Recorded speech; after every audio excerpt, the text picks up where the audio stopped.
Welcome to my boat. Coming out of the cabin of my North Sea 27, 1977, so it's 48 years old. Moored here in Belfast Harbor, Maine.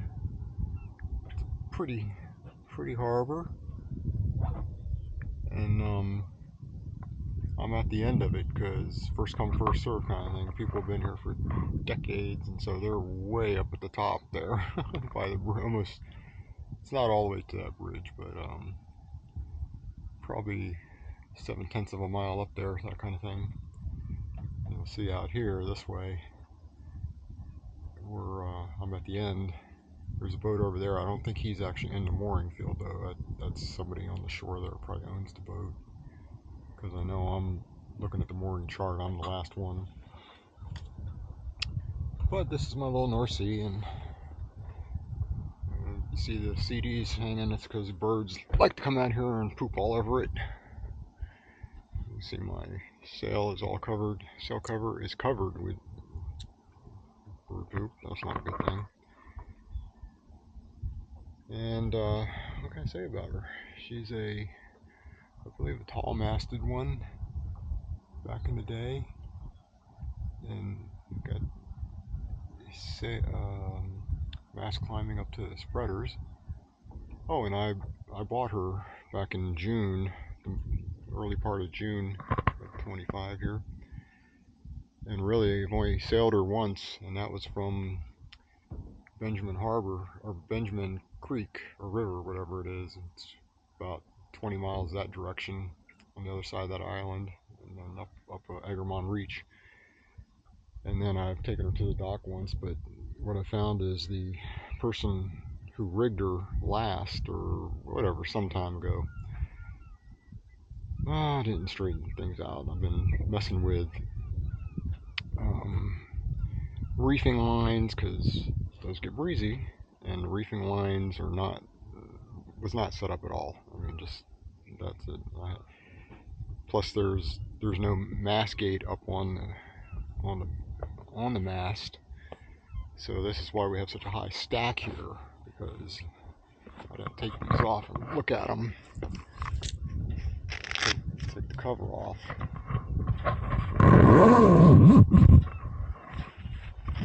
And then when you look down here, I think you can see it, but down there's the boom, and what they did is they put some silly thing there instead of putting a mast gate in here so that the slides could come all the way down. And I just don't understand that, because now the reefing points don't attach.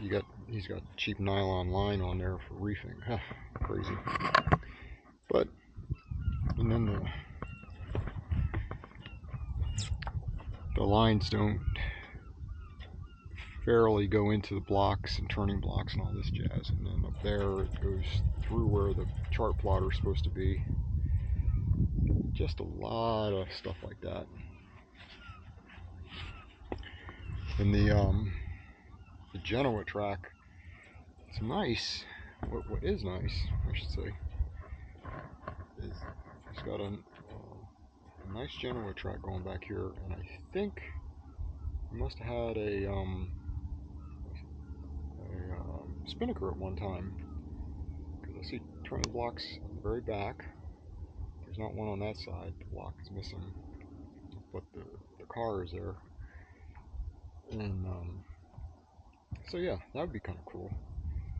And then the self-tailers were added later in life sometime, because you see the cleats behind them. Oh, and I do need to put midship cleats here for spring lines. There's none of those. And yeah, for the spinnaker, I'm putting sheathing, or whatever you call it, chafe protection on my mooring line, mooring pendant, I should say.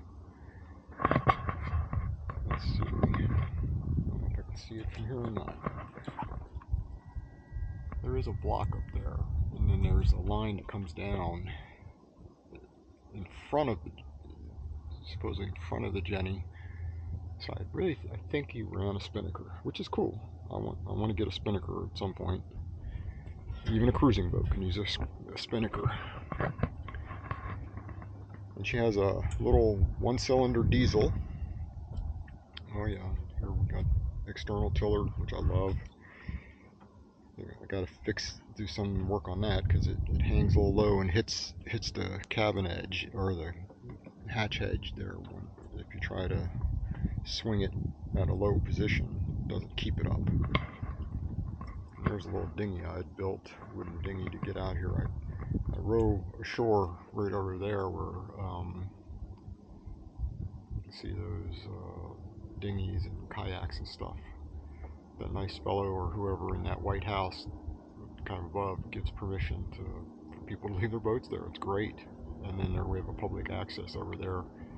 So the guy on ships over there, he's got my spot. I hope that's what I'd like to have because it's a little bit half the distance, and not quite half the distance back to the shore, so less rowing. So today I'm gonna put chafe protection on this mooring pendant, fix that up. I'm going to put some new turning blocks on the reefing. And the problem with the reefing too is he's got slab reefing up to there, but then the main sheet comes back here, but then the pendant or the horn for the reef pendants are on the starboard side. So it's not coordinated. I'm debating whether I want to keep the main sheet. I got new main sheets and I got a lot of new lines coming in.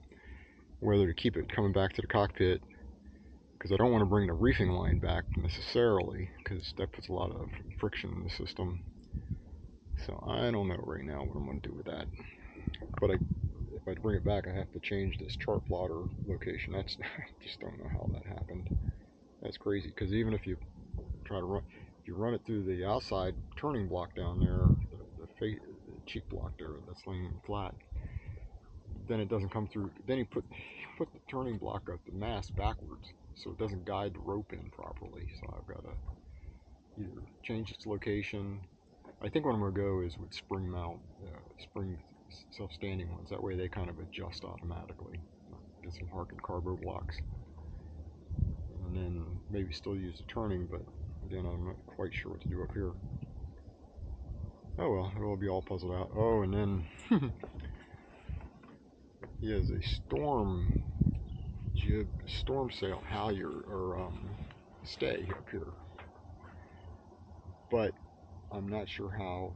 Just a cheap rope holding it down to a chain, and then you can't really see it here, but it's just attached to the front of the mast. It doesn't go around. It's not a hoop or anything like that. It's very flimsy looking.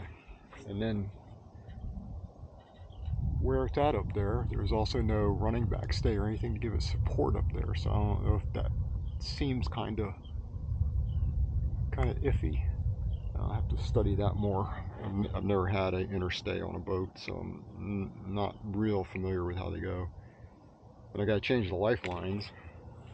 I'm going to go with Dyneema, because you can see this one has a little bit of issue. They're all like that. I mean, they're rusty as all. So she's a good boat. I mean, when I sailed her over, we had a good breeze blowing, and I was very happy with it. She sailed nice. She was getting overpowered a little bit, but I couldn't reef. And I mean, I think we're blowing 15 to 20, well, 15, 18, 20, that kind of thing, and then gusting up higher. And I'm not real sure. I don't have a wind speed gauge or anything like that, but I do have a inclinometer, and I think at the lower end, at the 15, we had a nice 15-degree heel, and she was cruising along. I was doing 6.4 knots on the paddle wheel speed indicator, the little spinner on the bottom. GPS, I don't really remember. I was watching another one. It's a bigger display, and it was she was hitting 6.4, which is hull speed, and then we'd get overpowered. I think the biggest heel I saw was 30, and it's like I was just letting her go, kind of thing. I could have taken in some of the Genoa and then luffed up and all that stuff, but I just kind of wanted to see how she reacted, and I was quite pleased actually. It didn't I had the tiller, Raymarine ST4000 tiller pilot, and it did not overwhelm the tiller pilot, so that was cool. Just because I was running that. So anyway, first project of the day, putting some chafe protection on the pendant from my buoy out there. Look what a beautifully calm day it is, but in a day or two we're supposed to get hurricane, or probably a tropical storm up here. Irene, I think, IRIN maybe, something like that. But doing this leather, you gotta have one of these guys, a sewing palm or whatever you call them, a sail palm.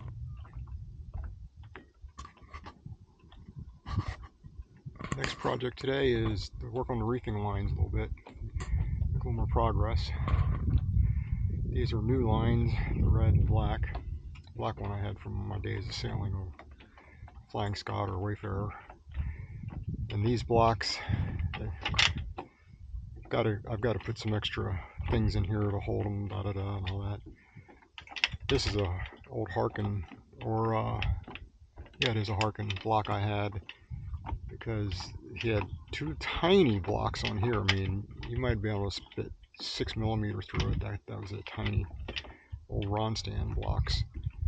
So now I have some blue seas blocks. I thought I'd try them out. They're blue shark, sorry. They're a lot cheaper than these are 38s. These are a lot cheaper than the Harkins or the Lumars. So I'm gonna move the second reef back to this point with the blue sea, and then change this one out to blue sea. And this block is crap. It's old, kind of wore out and all that. I don't know, I'm thinking maybe I should replace these with cheek blocks, but I don't have those right now, so I'm just going to do with this for reefing this season.